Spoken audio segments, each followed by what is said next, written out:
मतलब मुझे कोई गलती हो रही है या सच में ये वाली चीज हो रही है? Hyundai अपनी गाड़ियों के फिर से प्राइस हाइक कर रहे हैं। आई थिंक तीसरी या चौथी बार इसी साल के अंदर ये लोग अपना प्राइस हाइक कर रहे हैं, जबकि बाकी सारी ब्रांड्स ने ज्यादा से ज्यादा एक बार ही अपने कार्स के प्राइस को हाइक किया है। मतलब इस साल के अंदर Hyundai ने तीसरी या चौथी बार अपने प्राइस हाइक को कर दिया है। इनकी रैंकिंग ऑलरेडी स्लिप हो रही है महिंद्रा और टाटा से, ऑलरेडी ये पीछे जा चुके हैं। और अगर ऐसे ही रहा ना दोस्तों तो बहुत जल्दी ये टोयोटा और किया के भी पीछे हो जाएंगे।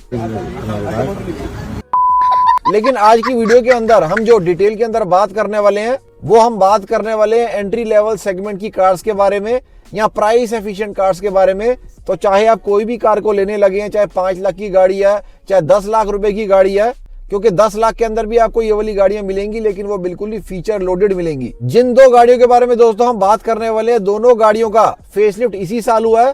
टाटा टियागो का फेसलिफ्ट तो कल ही हुआ है और टाटा पंच का भी फेसलिफ्ट इसी साल के अंदर हुआ है। तो किसके लिए कौन सी कार बेटर हो सकती है? क्योंकि टियागो फेसलिफ्ट के आने के बाद बहुत सारे भाइयों के मन के अंदर डाउट आ रही है, क्या उन्हें बलेनो लेनी चाहिए, क्या उनको एक्स्टर लेनी चाहिए, क्या उन्हें टाटा पंच लेनी चाहिए, क्या उन्हें वैगनआर लेनी चाहिए, क्या उन्हें स्विफ्ट लेनी चाहिए। वीडियो को एंड तक अगर आप अच्छे से देख लेंगे तो काफी ज्यादा बेनिफिट आपका इस मामले को लेकर होएगा। टाटा पंच की जो लेंथ है, मतलब आगे वाले बम्पर से पीछे वाले बम्पर तक, वो है 3876 mm। अगर मैं टियागो की बात कर लेता हूँ वो है 3813 mm। अगर विड्थ की बात करते हैं, मतलब लेफ्ट वाले दरवाजे से राइट वाले दरवाजे तक, टाटा पंच की हो जाती है 1742 mm, टियागो फेसलिफ्ट की हो जाती है 1684 mm। अगर दोनों गाड़ियों की हाइट की मैं बात कर लेता हूं, मतलब जमीन से लेकर छत तक दोनों गाड़ियों का क्या साइज है, टाटा पंच का हो जाता है 1615 mm का। On the other hand Tiago facelift का हो जाता है 1535 mm का। अगर मैं व्हील बेस की बात करता हूं, मतलब आगे वाले टायर और पीछे वाले टायर में दोनों गाड़ियों के क्या डिस्टेंस है, पंच फेसलिफ्ट का हो जाता है 2445 mm का, टियागो फेसलिफ्ट का हो जाता है 2400 mm का। अगर मैं जीसी की बात कर लेता हूं, ग्राउंड क्लियरेंस की, पंच फेसलिफ्ट का हो जाता है 195 mm का। On the other hand Tiago facelift का हो जाता है 170 mm का।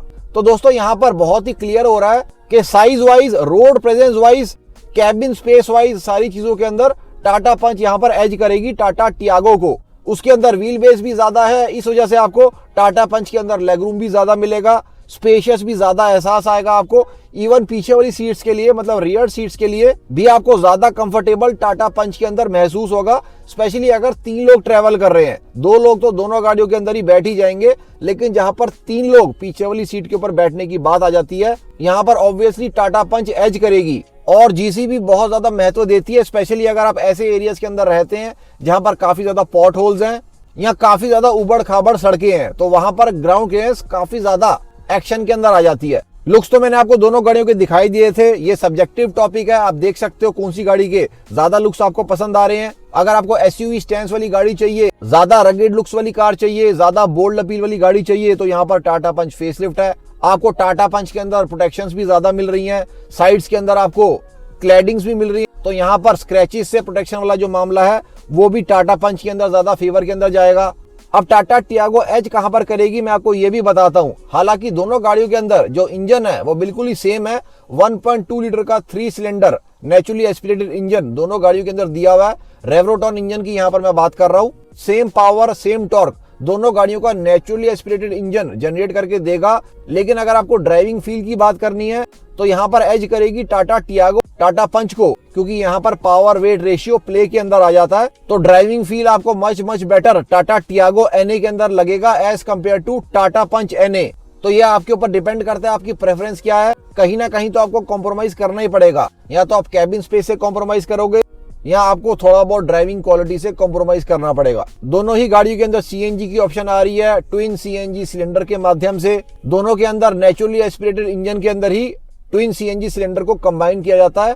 ये वाली चीज मैं क्यों कह रहा हूं आपको ये भी बताया जाता हूं, क्योंकि टाटा पंच फेसलिफ्ट के साथ टाटा पंच के अंदर एक न्यू पावर ट्रेन को भी ऐड कर दिया गया था। इसके अंदर अब आपको टर्बो पेट्रोल की ऑप्शन भी मिल जाती है। 1.2 लीटर का MPFI इंजन है जिसके अंदर टर्बो चार्जर लगा हुआ है। सेम वही वाला इंजन है ये जो टाटा नेक्सन के अंदर भी आता है। यहाँ पर अगेन अगर मैं टाटा नेक्सन और टाटा पंच को कंपेयर करता हूँ, अब अगर इस वाले इंजन को उन दोनों गाड़ियों के अंदर कंपेयर करूंगा ना, तो यहाँ पर टाटा नेक्सन से ज्यादा बेटर ड्राइविंग फील आपको टाटा पंच टर्बो के अंदर आएगा। यहाँ पर भी पावर वेट रेशियो प्ले के अंदर आ गया है। मैं ज्यादा से ज्यादा सरल तरीके से बात करने की कोशिश करता हूँ, बात तो सही है। सो दैट सब भाई एक एक चीज को अच्छे से समझ पाए। दोनों ही गाड़ियों के अंदर आपको ईवी की भी ऑप्शन मिल जाएगी, लेकिन जो मैंने टर्बो वाली ऑप्शन आपको बताई है ना, वो आपको सिर्फ टाटा पंच के अंदर मिलेगी। लेकिन टर्बो सीएनजी की ऑप्शन आपको टाटा पंच के अंदर नहीं मिलेगी। अगर आपको टर्बो सीएनजी वाली गाड़ी चाहिए, उस ऑप्शन के लिए आपको टाटा ने लिमिट किया हुआ है, you will have to go with Tata Nexon. Tata Punch के अंदर भी नहीं दिया जाएगा, टाटा अल्ट्रॉस के अंदर तो टर्बो पेट्रोल भी नहीं दिया जाता, वो तो बात ही नहीं आ जाती। ब्रेकिंग सिस्टम दोनों गाड़ियों का बिल्कुल ही सेम है। फ्रंट के अंदर डिस्क है, रियर के अंदर ड्रम ब्रेक्स हैं। दोनों गाड़ियों के नेचुरली एस्पिरेटेड इंजन के अंदर आपको 5 MT मिलेगा, सीएनजी के लिए भी आपको 5 MT मिलेगा। लेकिन अगर आपको 6 MT वाली गाड़ी चाहिए तो आपको मिल जाएगी, टाटा पंच मिल जाएगी, लेकिन उसके लिए आपको टर्बो इंजन को परचेज करना पड़ेगा। और एक और बहुत ही अच्छी चीज जो बहुत सारी ब्रांड्स बहुत बारी ऐसा नहीं करती हैं, आपको दोनों गाड़ियों के स्मार्ट वेरिएंट के अंदर, मतलब बेस वेरिएंट के अंदर सीएनजी की ऑप्शन मिल जाएगी, which is a really good thing. चाहे आप टाटा पंच का स्मार्ट वेरिएंट लो, चाहे आप टाटा टियागो का स्मार्ट वेरिएंट लो, आपको दोनों के अंदर सीएनजी की ऑप्शन मिल जाएगी। अराउंड 1 लाख रुपए ज्यादा देने पड़ेंगे, लेकिन माइलेज का बहुत ज्यादा फर्क पड़ जाएगा। अब जब माइलेज की बात स्टार्ट हो गई है तो उसको खत्म कर ही देते हैं। अगर मैं टाटा टियागो की माइलेज की बात करता हूं तो आपको 15 से 18 के बीच में की माइलेज मिल जाएगी। यहाँ पर पेट्रोल कार्स की बात कर रहा हूँ, नेचुरली एस्पिरेटेड इंजन की। अगर टाटा पंच की बात करता हूँ, अराउंड 12 to 14 की माइलेज आपको उस गाड़ी के अंदर मिल जाएगी। It will depend upon your driving style, थोड़ा बहुत डिपेंड आपके ड्राइविंग स्टाइल के ऊपर भी करेगा, लेकिन ऑलमोस्ट आपको इतनी माइलेज दोनों गाड़ियों के अंदर मिल जाएगी। दोनों गाड़ियों को अगर आप सीएनजी के अंदर उठा लोगे तो दोनों गाड़ियों की माइलेज 8 से 10 किलोमीटर से बढ़ जाएगी। अच्छा, यहाँ पर मैं टाटा टियागो के एक स्पेशल वेरिएंट की बात करना चाहता हूँ, क्योंकि ये वाला जो वेरिएंट है मेरे को काफी ज्यादा वैल्यू फॉर मनी लगा, तो इसके बारे में मैं आपको थोड़ा सा बता देता हूँ।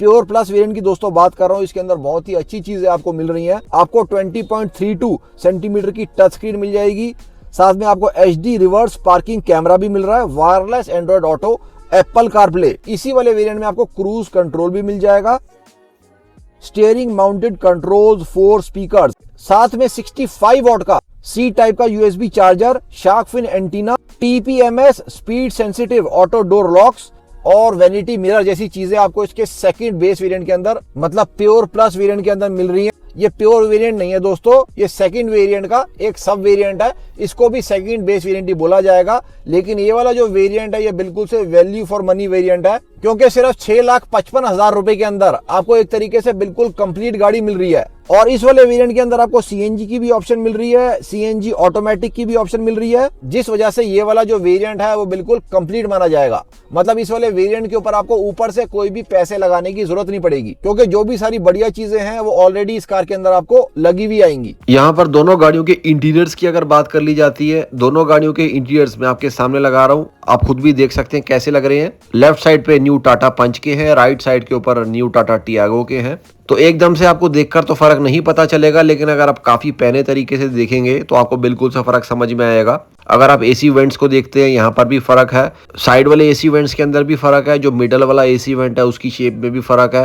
अगर आप लेआउट देखोगे, डैशबोर्ड के लेआउट के अंदर भी फर्क है, कंसोल के अंदर भी बिल्कुल फर्क है। आपको टाटा टियागो में स्टैंडिंग ड्राइवर डिस्प्ले मिल रहा है, तो ये भी फर्क है। और अगर आप कलर पैटर्न को देखोगे तो लाइट कलर ऊपर की साइड यूज किया गया टाटा टियागो के अंदर, और अगर टाटा पंच की बात कर लेते हैं तो लाइट कलर्स को नीचे की साइड पे यूज किया गया है। तो बिल्कुल से फर्क तो है, लेकिन दोनों ही इंटीरियर्स काफी प्रीमियम लग रहे हैं अगर आप देखते हैं। तो इस प्राइस की कार के लिए ये जो इंटीरियर्स हैं, मैं इनसे काफी ज्यादा सेटिस्फाइड हूँ।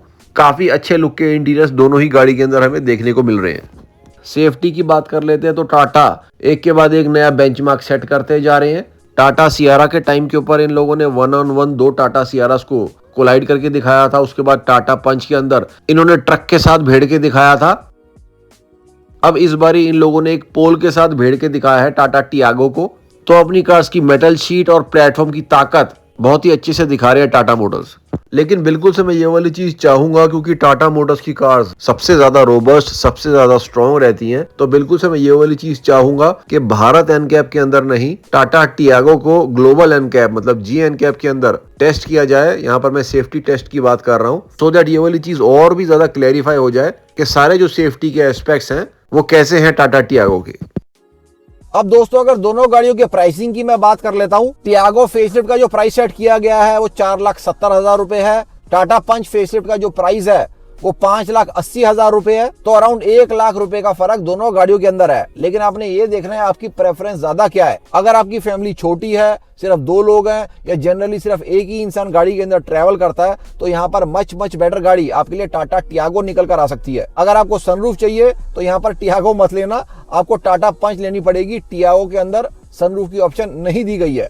ऑब्वियसली टाटा पंच की सेल को ये ज्यादा इफेक्ट नहीं डालना चाहते थे, इस वजह से ये वाली चीज करी गई है, क्योंकि प्राइसेस दोनों गाड़ियों के बहुत ज्यादा पास हैं, तो कैनिबलाइजेशन होना बहुत ही इजी हो जाता है। अगर आपको ज्यादा माइलेज चाहिए तो भी आपको टाटा टियागो की तरफ रुख करना पड़ेगा। सीएनजी में भी आपको ज्यादा माइलेज मिलेगी, पेट्रोल में भी आपको ज्यादा माइलेज मिलेगी as compared to Tata punch.